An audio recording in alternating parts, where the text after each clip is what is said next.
2019ರಲ್ಲಿ ನಡೆದಿದ್ದ phone tapping ಪ್ರಕರಣ 8 ತಿಂಗಳ ಹೋರಾಟದಲ್ಲಿ ಅಲೋಕ್ ಕುಮಾರ್ಗೆ ಜಯ. ಈ ವೇಳೆ ನಗರ ಪೊಲೀಸ್ ಆಯುಕ್ತರಾಗಿದ್ದ ಅಲೋಕ್ ಕುಮಾರ್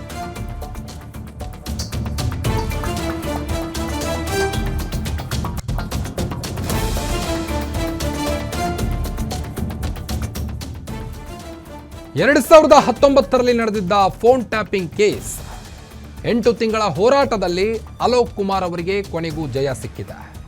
ಈ ವೇಳೆ ನಗರ ಪೊಲೀಸ್ ಆಯುಕ್ತರಾಗಿದ್ದಂಥ ಅಲೋಕ್ ಕುಮಾರ್ ಪ್ರಕರಣದ ಬಗ್ಗೆ ತನಿಖೆ ನಡೆಸಿ ಬಿ ರಿಪೋರ್ಟ್ ಕೂಡ ಸಲ್ಲಿಸಿದ್ರು.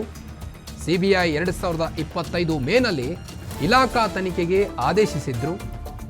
ಸರ್ಕಾರದ ಆದೇಶ ಪ್ರಶ್ನಿಸಿ ಸಿಐಟಿ ಮೊರೆ ಹೋಗಿದ್ರು ಅಲೋಕ್ ಕುಮಾರ್ ಅವರು. ಅಲೋಕ್ ಕುಮಾರ್ಗೆ ಬಡ್ತಿ ನೀಡಿ ಸರ್ಕಾರ ಆದೇಶವನ್ನು ಕೂಡ ನೀಡಿತ್ತು. ಕಾರಾಗೃಹ ಇಲಾಖೆ ನೂತನ ಡಿಜಿಪಿಯಾಗಿ ಅಲೋಕ್ ನೇಮಕಗೊಂಡಿದ್ರು.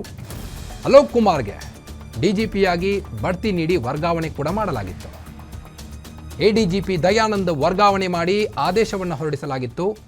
ಟ್ರೈನಿಂಗ್ ವಿಭಾಗದ ಎಡಿಜಿಪಿಯಾಗಿ ದಯಾನಂದ್ ವರ್ಗಾವಣೆಯಾಗಿದ್ದರು.